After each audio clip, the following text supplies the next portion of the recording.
तो मैं साजिद खान आपके सामने, आप देख रहे हैं सनराइज न्यूज़ डिजिटल। अभी हम मौजूद है खुलदाबाद रोड के ऊपर, सराई रोड पर। यहाँ के सरपंच से आइए हम बातचीत करते हैं। कितना फंड आया, कैसा विकास हुआ, क्या क्या आपकी ज़रूरत है, क्या डिमांड है गवर्नमेंट से, और मनरेगा और कौन कौन सी गवर्नमेंट की तरफ से जो स्कीमात आती है उसके ऊपर क्या अमल हुआ है, क्या क्या क्या यहाँ पे क्या क्या चीज़ की फैसिलिटी है आरोग्य से लेके। आइए हम जानते हैं, यहाँ की सर्वे करते हैं, यहाँ की सरपंच से बातचीत करते हैं।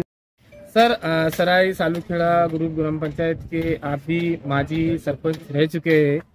तो सर, आपका कार्यकाल कितने कितने वर्ष का था, कब था और क्या क्या विकास के काम किए उस बारे में बताइए। अपना कार्यकाल 2010 से 15 तक था। हमारे गांव में पानी की समस्या थी। पानी की भारत निर्माण की पानी की टाकी बनाई।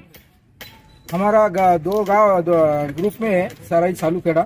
इधर सराई में अपन ने रास्ते बनाए, पानी की टाकी बनाई, हर घर नल पहुंचाया, शुद्ध पानी पहुंचाया और ड्रेनेज का काम करे। स्कूल का आंगनवाड़ी पूरे नए बनाई। और ग्रुप में जो सालूखेड़ा है वहाँ मशान भूमि की बहुत दिक्कत थी, तो वहाँ मशान भूमि बनाई। दलित बस्ती से रोड रास्ता बनाए, सीमेंट रोड, सीसी रोड बनाए। गाँव में शौचालय दिए सबको और लोगों ने बनाए। स्वच्छ भारत मिशन से हमने पूरा दोनों भी गाँव ऑडिट करे, ये करे हुए। सर, अभी जो सरपंच है महिला, तो ये मैम अच्छे काम कर रहे हैं यहाँ पर? अच्छा काम है उनका भी अच्छा काम है। लेकिन अब कैसा रहता है, लेडीज होने के नाते थोड़ा गाँव में इधर उधर थोड़ा ये होता है, लेकिन वो बहुत काम कर रहे, पढ़े लिखे हुए है। आपका नाम बोलिए। आपका नाम केशवराव। सर, हमारे चैनल पे आपका स्वागत है। और ये जो सराय ग्राम पंचायत है, तो यहाँ आपकी मिसेज जो है सरपंच है, तो मैम का कार्यकाल कितने साल का हुआ और सदस्य की संख्या कितनी है उस बारे में बताइए सर। हमारा ग्राम पंचायत का कार्यकाल 4.5 साल हो गए और सदस्य संख्या है 7। उसमें 5 महिलाएं, 2 पुरुष है। सर, अभी मैंने क्या क्या काम किए 4.5 वर्ष के कार्यकाल में? 4.5 वर्ष के कार्यकाल में बोले तो रास्ते बनाए गांव में। उसके बाद में शिवाजी महाराज पुतला का सुशोभीकरण करे। उसके बाद में अपना जल जीवन मिशन योजना का काम चालू है अभी भी। एक आरोग्य केंद्र बनाया हमने। स्कूल पे अच्छा सुशोभीकरण करे वहाँ भी।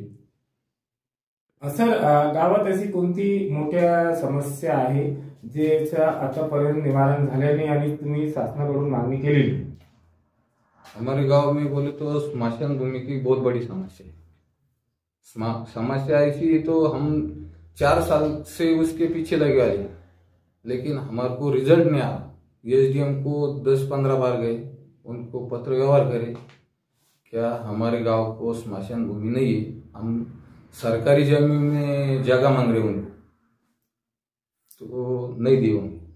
आपलं ग्रामपंचायतमध्ये 6 लोकांची संख्या आहे, तो सरपंच महिला आहे तो पुरुष आहे आणि उपसरपंच कोण आहे त्याच्याबद्दल सांग। सरपंच महिला आहे आणि उपसरपंच सुद्धा महिला आहे। गावातली लोकसंख्या किती आहे?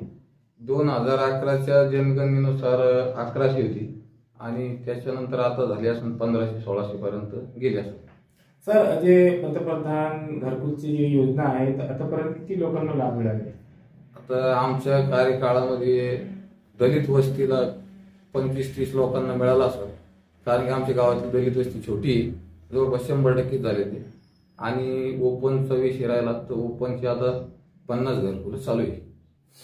सर, आम्ही विचारले तुम्हाला की अशी कोणती मोठी समस्या आहे ज्याचं निवारण झालं? तुम्ही म्हटले की स्मशानभूमीची एक मोठी समस्या आहे, आणखी कोणकोणती समस्या आहे ज्याचं आतापर्यंत निवारण झालेलं आहे? स्मशानभूमीचीच ही खूप मोठी समस्या आमच्या गावात, बाकीची समस्या कुठलीही नाही। स्मशानभूमीचं आम्ही जवळपास 4 वर्षापासून फॉलोअप घेतोय। एसडीएम साहेबांना पत्र व्यवहार कर, असं कर। काय आश्वासन मिळालं तुम्हाला?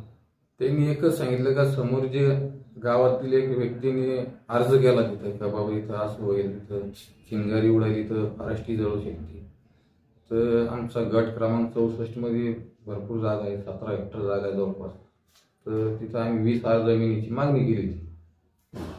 सरपंच यांचं नाव सांगा आणि आपलं नाव सांगा। सरपंच मॅडम योगिता दत्तात्रय आंबेकर आणि माझं नाव दत्तात्रय कारभारी आंबेकर. ग्रामपंचायतचं नाव सांगा. ग्रामपंचायत सराई सालुखेडा ग्रुप ग्रामपंचायत.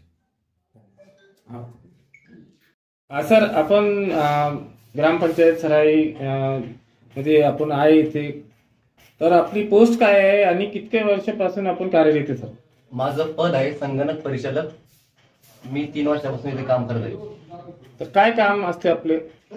ग्रामपंचायत मध्ये जन्म नोंदणी, मृत्यू नोंदणी, रहिवासी, PM किसान, ॲग्रिस्टेक कार्ड असे भरपूर ऑनलाईनचे काम असतात. ते किती कर्मचारी आहे आपले ग्रामपंचायत मध्ये? सध्या मी 3 जण आहे. काय नाव आहे आपलं? ऋषिकेश ध्रुपदराव नागे. सर सराई ग्रामपंचायत मध्ये महिला सरपंच आहे, तो आतापर्यंत त्यांचा 4.5 वर्षाचा कार्यकाल झालेला आहे. आतापर्यंत काय काय विकासचे कार्य केले त्याने, त्याच्याबद्दल पूर्ण माहिती द्या. त्यांनी एकंदरीत गावासाठी चांगलं काम केलेलं आहे. पेयजल योजना चांगली राबवली. दवाखान्याचं जे उपकेंद्र आहे त्याचं चांगलं काम केलेलं आहे. परत बरेच असे विकासाचे कामं, अंतर्गत रस्ते, साफसफाई हे ते त्याच्यावर त्यांचं चांगलं लक्ष आहे. पाणी वेळेवर येते, नियोजन त्याच्यावर सगळे व्यवस्थित कामं चाललेली आहे. तुम्ही समाधानी आहे का, संतुष्ट आहे का तुम्ही मॅडम जे कार्य केलेले आहे विकासाचे? हो, संतुष्ट आहे आम्ही. किती वर्षापासून राहते आपण गावात? माझा जन्मच इथं झालेला आहे. काय करता आपण? शेती करताय का? शेती. काय नाव आहे आपला? गणेश नागे. सर आपण एक युवा आहे आणि सराई सालुखेडा ग्रामपंचायतची सरपंच एक महिला आहे. तो महिलांनी आतापर्यंत 4.5 वर्ष कार्यकालमध्ये युवांसाठी काय काय कार्य केलेले? युवांसाठी तर भरपूर काही केलेलं आहे, पण माझा काही लाभ घेता नाही आला अजून कोणाला कामाला. तसं म्हणायला गेलं तर शाळा वगैरे आहे इथं 1ली ते 4थी पर्यंत शाळा आहे. कमीत कमी 7वी 8वी पर्यंत इथं व्हायला पाहिजे भविष्यामध्ये. आणि जे गावातली जी मोठी समस्या आहे स्मशानभूमीची, तर आतापर्यंत त्याचं निवारण झालेलं नाही. तर तुम्हाला माहित आहे का स्मशानभूमीची काय समस्या आहे? स्मशानभूमीचं मला समस्या काही माहीत नाही, मी बाहेर गावी असतो. आपण का शिक्षण घेत आहे का? आणि जॉबला आहे. केव्हापासून राहते आपण? 30 वर्ष झाली. काय नाव आहे आपलं? ज्ञानेश्वर नागे.